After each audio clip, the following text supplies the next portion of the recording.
Nous sommes le dimanche matin 6h30, le 2 août 2020, juste avant la pleine lune. Quelque part, ma guidance me réveille avec l'éclairage sur ma vie, sur un chemin de vie, entre passé, présent et futur, qui donne la tendance justement de vers quoi je vais, mais pourquoi j'y vais parce que je viens de quelque part et qu'il y a quelque chose que j'ai compris de mes vies antérieures. Pour ce cas-là, puisque ce n'est pas la seule possibilité que j'ai, mais en tout cas, c'est ce que l'on veut m'éclairer actuellement. Je vous raconte donc mon histoire. Tout commence un jour où je suis une femme de couleur, une femme qui vient d'un pays au Japon, brune, petite, avec bien sûr ce qui va ensuite, un caractère ferme. Mais j'étais sans cœur. Je n'avais pas conscience de l'amour, de l'amitié, de l'autre. Mais je connaissais très bien le fonctionnement des humains. Peut-être mon éducation, un peu rigide, m'a donné la force, mais en même temps la faiblesse de qui je suis. En moi, il y avait quand même la droiture et l'honneur. Mais quelque part, je reniais cela, de par mon enfance certainement. Je partais seule et je vivais mes expériences, non pas pour découvrir celles-ci, mais pour les imposer d'une certaine façon. J'avais pas de morale. Et je rencontrais des êtres. J'allais dans les familles.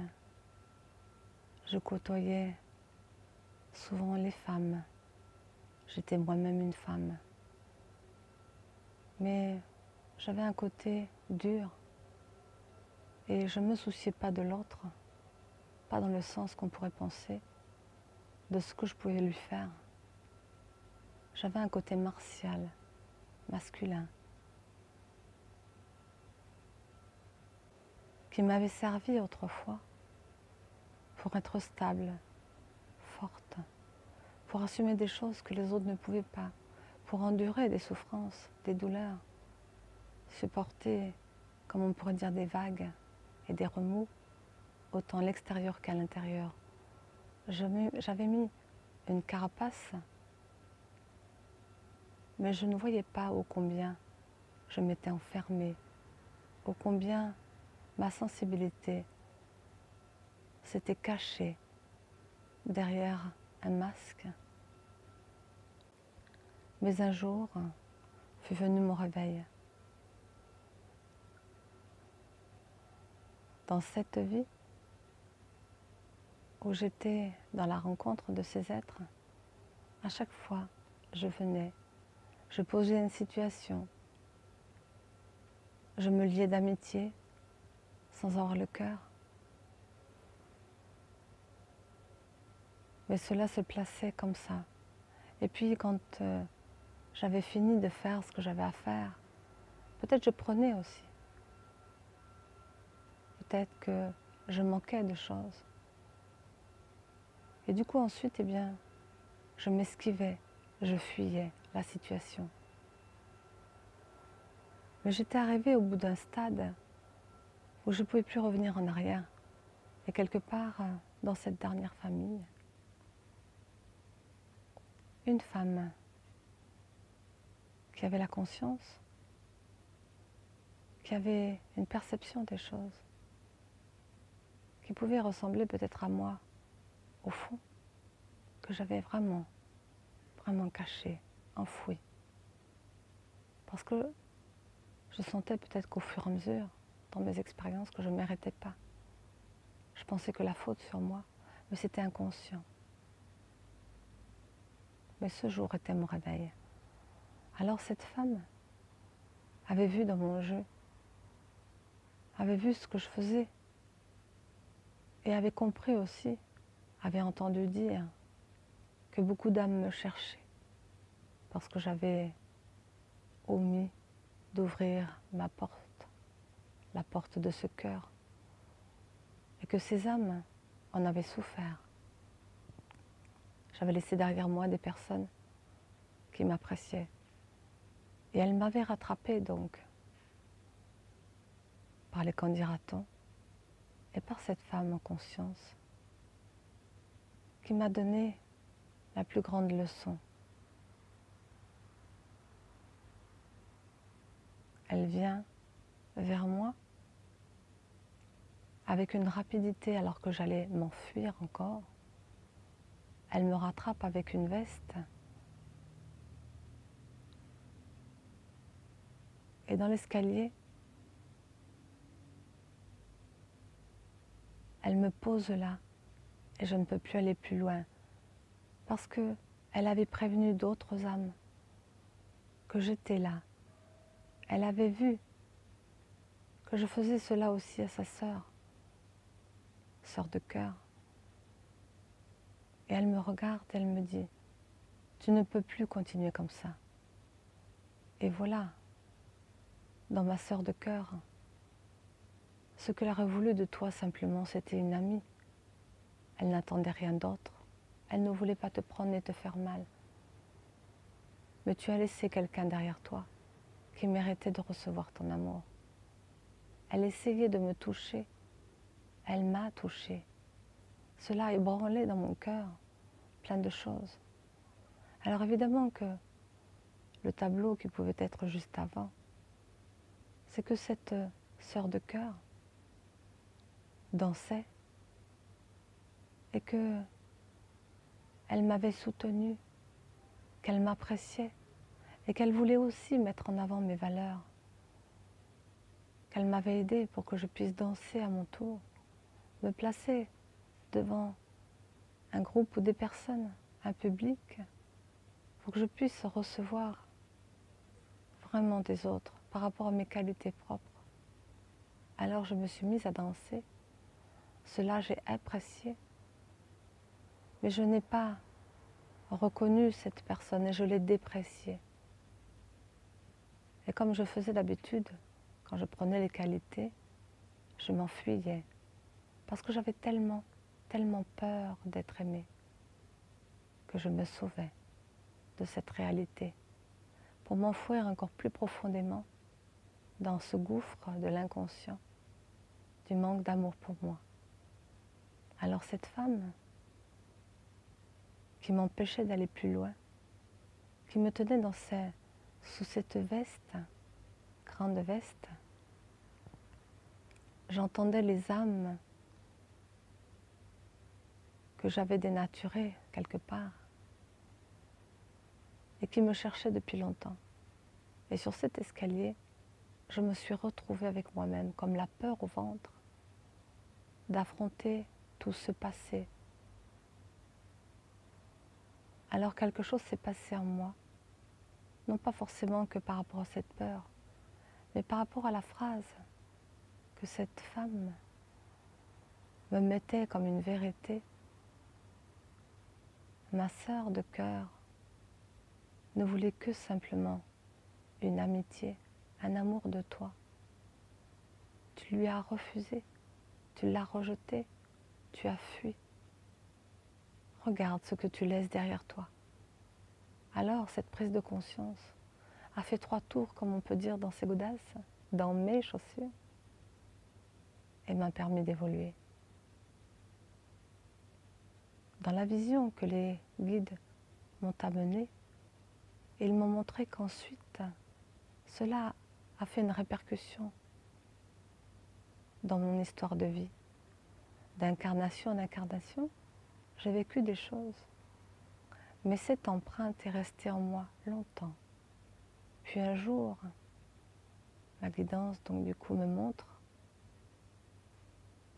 ce matin, 2 août 2020, les conséquences de cet acte, de cette foi, de cette sœur de cœur qui m'aimait, de cette dame qui avait une conscience, qui voyait les choses et qui sentait au plus profond qui j'étais vraiment. et qui m'a réveillée de ma peur d'aimer. Alors, je me retrouve maintenant dans une vie où je suis devenue quelqu'un qui était plus proche des gens, non plus dans la fuite, mais dans l'engagement, non plus dans le manque d'amour, mais pour les sauver, pour les aider, pour les soigner. J'étais devenue comme le message que mon guide me donne à ce moment-là, dans un réveil matinal, en sursaut, pour que je me rappelle de ce rêve, de ce message, de cette leçon, pour vous la retransmettre avant cette pleine lune. Parce que cette pleine lune a éclairé une vérité en moi, ce que je portais au fond, ce que j'étais vraiment. Un plein d'amour pour les autres, un plein d'amour pour moi, et de mettre en avant mes qualités. J'étais devenue un chirurgien qui opérait, comme on me disait, je le voyais en même temps que je l'entendais. Voilà, tu opérais les tumeurs cancéreuses. Tu avais le don de soigner, le don d'aimer, d'accompagner, de soulager. Du coup, tu réglais tes choses du passé parce que là, tu prenais en compte l'autre. Tu te prenais en compte aussi dans ce que tu étais et tu permettais de soigner, de guérir vraiment ces choses qui étaient là dans l'inconscient. Parce que le cancer, à un autre moment dans mon existence, on m'a bien fait comprendre par le décès de mon père de cette vie-ci, 2020, aujourd'hui, la leçon que les cancers, par le message de mon père avant qu'il parte, vient me faire comprendre qu'un an avant son départ, son âme avait choisi parce qu'il avait accumulé des impossibilités d'évoluer, simplement parce que dans le plan humain, il avait saturé. Alors, l'âme avait enclenché un cancer.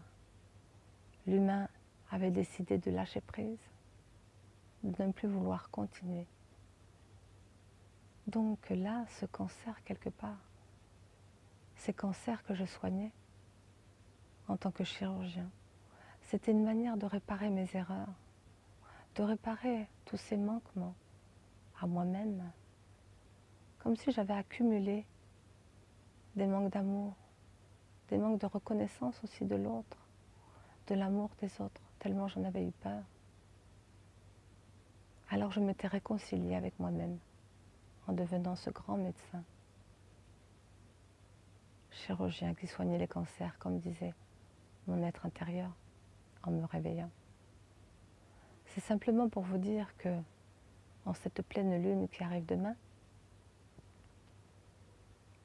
aujourd'hui je voulais simplement témoigner de cet éclairage, de cette possibilité que nous avons de dépasser nos erreurs. Nous sommes dans des épreuves, mais ces épreuves nous font grandir et que parfois nous rencontrons des êtres sur le chemin qui nous révèlent à nous-mêmes afin de ne pas oublier qui nous sommes vraiment. Au fond de nous sommeille un être beaucoup plus grand que ce qui paraît être. Alors ce témoignage, je vous le transmets aujourd'hui, ce 2 août, car je l'ai enregistré pour que vous puissiez être fort de vous-même, pour que cela vous donne la force d'acquérir dans vos pensées une autre manière de percevoir votre monde comme votre intérieur. Car sachez bien que tout peut être encore sauvé, parce que tout est possible à réajuster. Un cœur qui s'ouvre, une conscience qui s'ouvre, un corps qui accepte de vivre dans la lumière, eh bien, on peut tellement apporter à ce monde de richesse, notre propre richesse intérieure. car notre amour est bien plus grand que l'on pense. Et nous avons tellement à offrir. Et le monde a tellement besoin de nous. Chacun, chacune, avec son potentiel. Comme je dis souvent, son pot dans le ciel. Je vous souhaite force, amour et courage en cette pleine lune du 3 août qui vient à 17h59. Un petit complément, simplement pour vous donner la force de vivre tel que vous êtes vraiment, avec tout votre amour. Je vous dis avec tout mon amour. À bientôt.